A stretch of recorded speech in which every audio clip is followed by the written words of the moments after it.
Paalam sa mga alaala!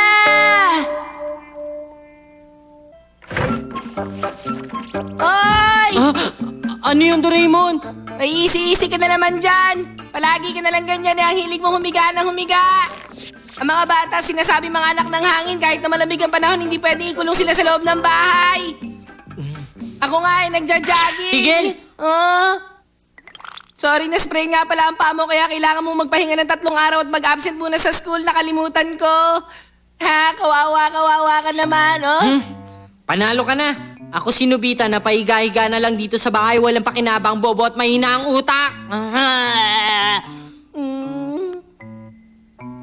Buti ka pa, Doraemon, nakakapag-jogging ka at nakakaingit ka naman. Huwag ka na magalit. Teka, bilang sorry, pahihiramin kita ng magandang bagay. Talaga? Machine na nagpapalit ng view ng bintana! View ng bintana? Yung mga nakikita nilang view sa ibang bintana, pwede mo rin makita gamit ang device na ito. Kahit saan at kahit ano pa mang bintana yon. Teka, i-adjust ko lang ang direction at distance nito. Nagbago! Saan naman kaya ito? Sandali, parang nakita ko na to. Sabi ko na, nakita ko na ang bintanang to. Sa kwarto to ng Shizuka. Ayun siya, oh.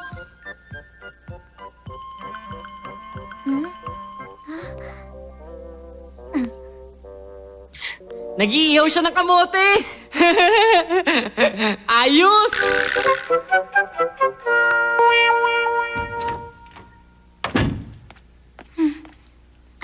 Ano na naman kaya tinawag ni Nobita? Hello, Nobita? Masarap kumain ngayon ng kamote. Pero kapag napadami ang kain mo, mas maganda ang beauty mo. Teka, hello, sandali.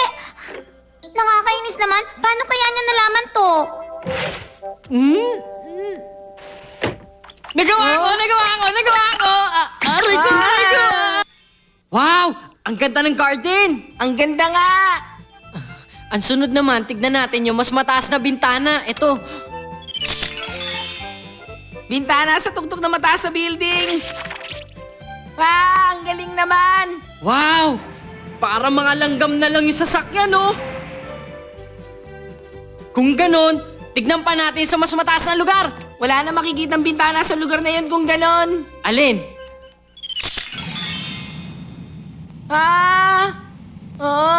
Ito pala isang bintana ng eroplano.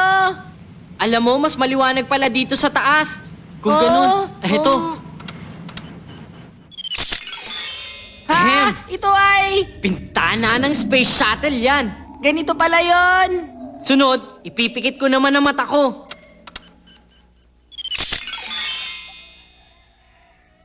Garden ng isang farmhouse na nakikita kong ito. May dumarating. Paano na? Didiretso siya papunta dito sa bintana. Ayoko niyan. Patingin-tingin siya sa bintana ng ibang tao. Hayaan mo na. Sa ibang bintana naman ang tinitignan niya, kaya huwag kang mag-alala. Wala talaga siya. Bakit kaya? Parang may problema siya. Ano kaya nangyari? Miss Kyoko, naparito ako para magpaalam, pero wala ka naman. Magpaalam? Ang totoo, kailangan ko kasing tulungan ng tito ko sa kanyang pabrika. Yun talaga ang dahilan kung bakit kailangan ko nang umalis ngayon at pumunta sa Tokyo. Sa ngayon, hindi na tayo magkikita. Nagsasalita siya kahit walang tao. Shh! Huwag kang magsalita. Hindi ko sinasabi kung ano nararamdaman ko. Pero ang totoo, ako'y umiibig sa'yo. Hindi kita makakalimutan. Kahit na magpunta pa ako sa Tokyo, talagang hindi kita malilimutan. Ikaw din. Kahit minsan lang. Kahit talagang minsan lang. Gusto kong maalala mo ko. Kung ganyan na sinasabi niya, di ibig sabihin. Naku, mahirap ang sitwasyon na yan. Oh, sige na. Malapit nang umalis ang tren. Lagi ka mag-iingat. Paalam sa'yo.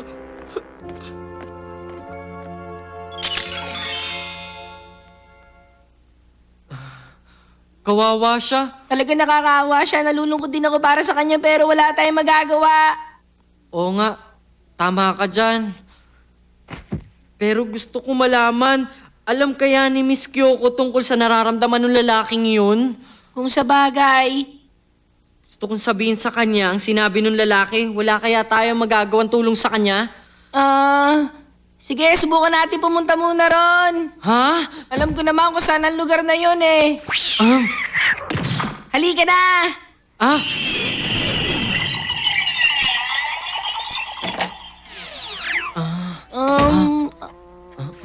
Ang bintanang yun!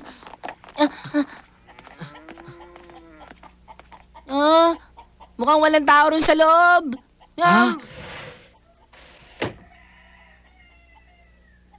Yun siguro si Miss Kyoko. Ngayon pa lang siya umuwi. Wala siyang kaalam-alam. Parang ang gusto ko ipaalam sa kanya eh. Okay, ako Sandali, huwag kang madalos-dalos. Kesa sabihin mo sa kanya yan, merong iba pang mas magandang paraan para gawin yan. Mas magandang paraan. Oo naman, yung kaninang eksena. Dito sa loob nito, merong window record, kaya malamang naka-record yun dito. Ha? Sa video? Oo, kaya i-playback natin yun ngayon. Ha? Si Fumiya? Hindi ko sinasabing nararamdaman ko.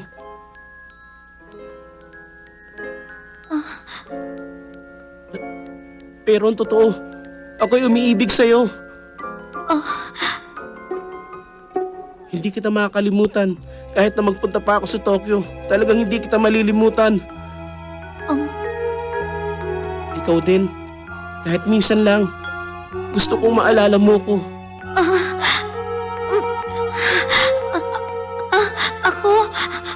Ikaw rin? O sige, alis na ang tren. Mag-iingat ka. Paalam. Hintay!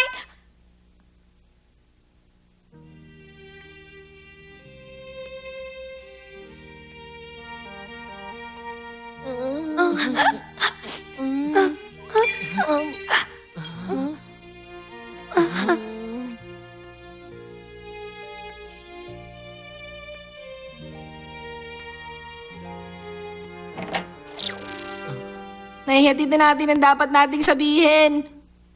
Wala na tayong magagawa para sa kanila.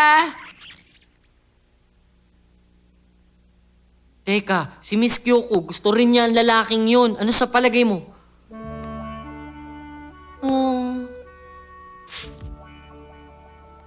Sigurado may gusto siya. Oo, sigurado ako doon. Pero si Fumiya, hindi niya lang alam na nalaman ni Kyoko ang nararamdaman niya. Sigurado ako ron. Pero wala na tayong magagawa pa.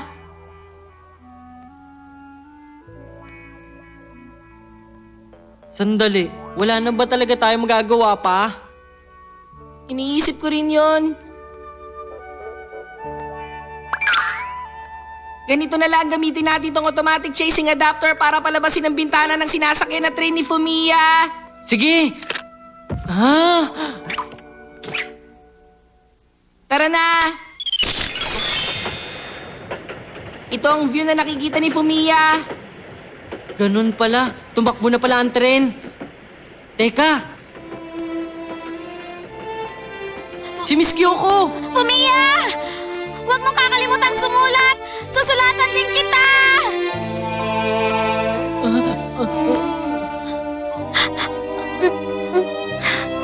Sigurado yon. Susulat ako! Susulatan kita! Kahit ikaw pa ang sumigaw, baliwala lang yan. Kasi... Higit sa atin, mas masaya si Fumiya dahil sa nangyari. Miss Kyoko, hindi kita malilimutan.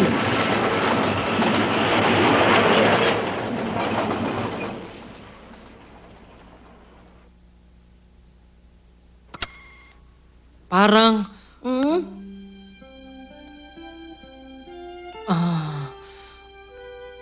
wala lang.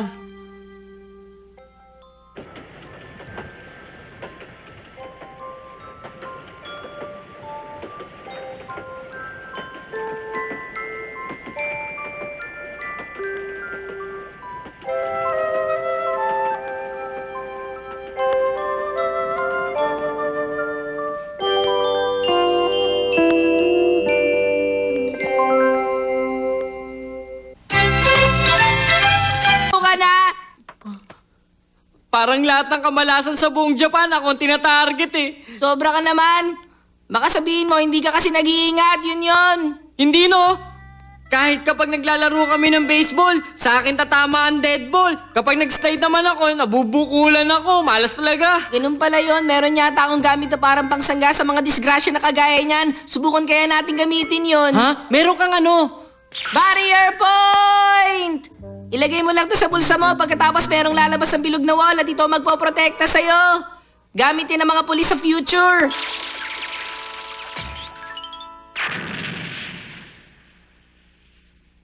Ha? Ang galing naman! Pairam naman ako niyan, Doraemon! Ayoko na, wag na. Bakit naman ayaw mo? Alam ko naman sa iba mo to gagamitin. Hindi! Okay lang yan! Sige na! Hindi ka pa maasahan. Basta kailangan magpakatino ka muna. Pakiusap naman, Doraemon! Hindi pwede sabi ang kulit mo. Sige na, pera Akin ba na yan, sabi. Akin po Hindi yan pwede. Akin na to!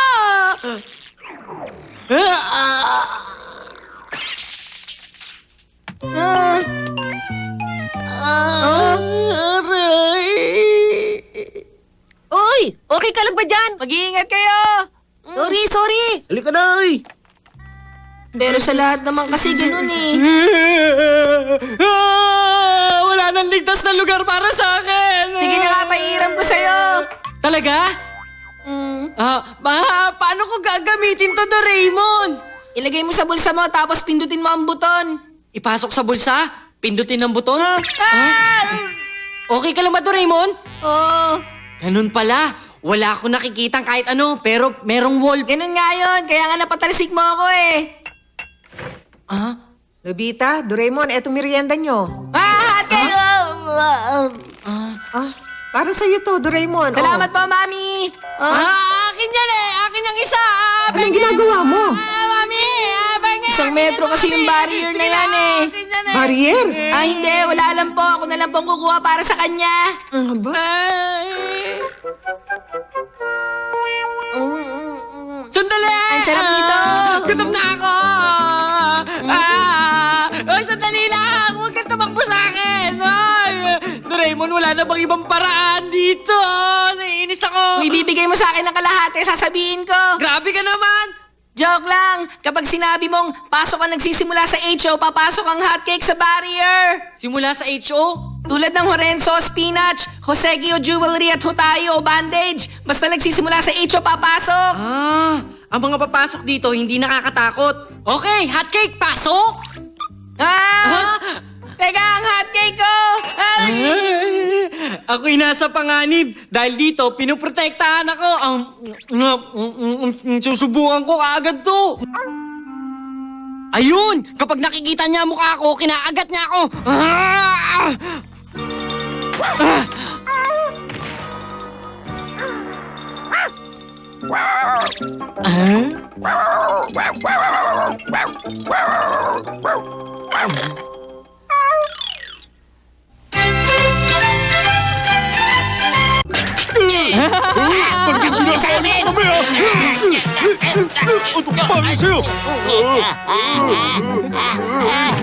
Ano, pagod na ba kayong dalawa?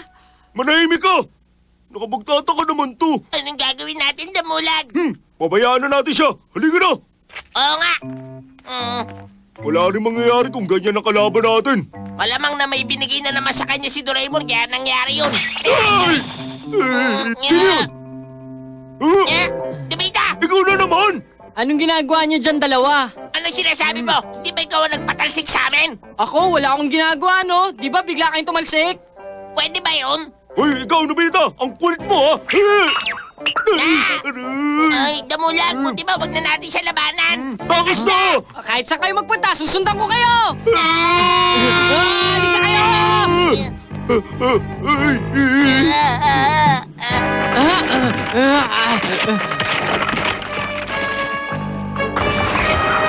Grabe, nandiyan na siya!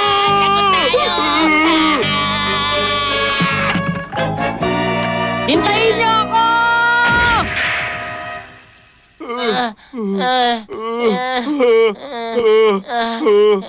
Hindi ko na kaya. Oh ha? Suko na ba kayong dalawa? Nobita, ipapahiram ko sa yung Densya game ko. Pabayaan mo na kami. Densya game? Mga bagay na nagsisimula sa DE. Denwa, Densya, Diparto. Wala naman nakakatakot sa bagay na yun eh. Sige, pasok, DE! Ha? Ano? Ha? Sige, pagbibigyan ko kayo ngayon. Basta wag nyo na ako ulit lolokohin, ha? Okay, tayo na. Talagang yung si Nobita talagang ang... Nobita! Ah? Hindi ba masama na gamitin mo yung barrier sa panloloko? Kasi naman sila damulag. Lagi-lagi nila ako niloloko, kaya tama lang sa kanila yun. Kahit na sobrang ginawa mo, ibalik mo sa akin yung barrier! Ayoko nga. Ibalik mo nga, ibalik mo sabi akin Tumigil ka yan! na. Alam mo naman baliwala yan eh. Kapag hindi ka tumigil, may mangyayari sa'yo! Okay lang. Talaga naman, oh. Sabi ko na nga ba, may ginagamit ka sa instrument ni Doraemon. Parang merong wall na hindi mo nakikita. Nakakainis naman. Wala na ba kayang paraan para masira ang wall na yon? Oo nga pala, parang may sinabi siya nagsisimula sa DE kanina. Nagsisimula sa DE. Okay, subukan natin. Tara, let's!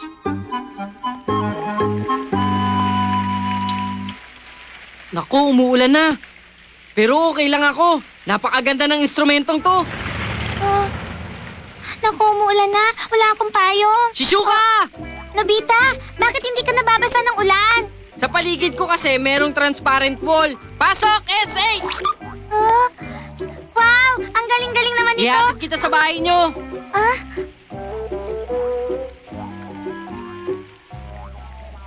Okay, alam ko na ang sikreto ng barrier. Sige, salamat. Bye-bye. Bye-bye! Naku, huminto na ang ulan ngayon. Nobita! Nobita, meron kami ibibigay sa'yo. Ha? Bibigyan kita ng meriendang jampan. Ako naman, ito ang ibibigay ko. Medyo luma ng skateboard. Ha? Talaga? JASU pasok! O O ito. ito, Salamat ah. Oo, kanina sobrang inisan mo kasi ako. Ngayon, bibigyan kita ng jampan. O sige, kain mo! Ako, ito naman.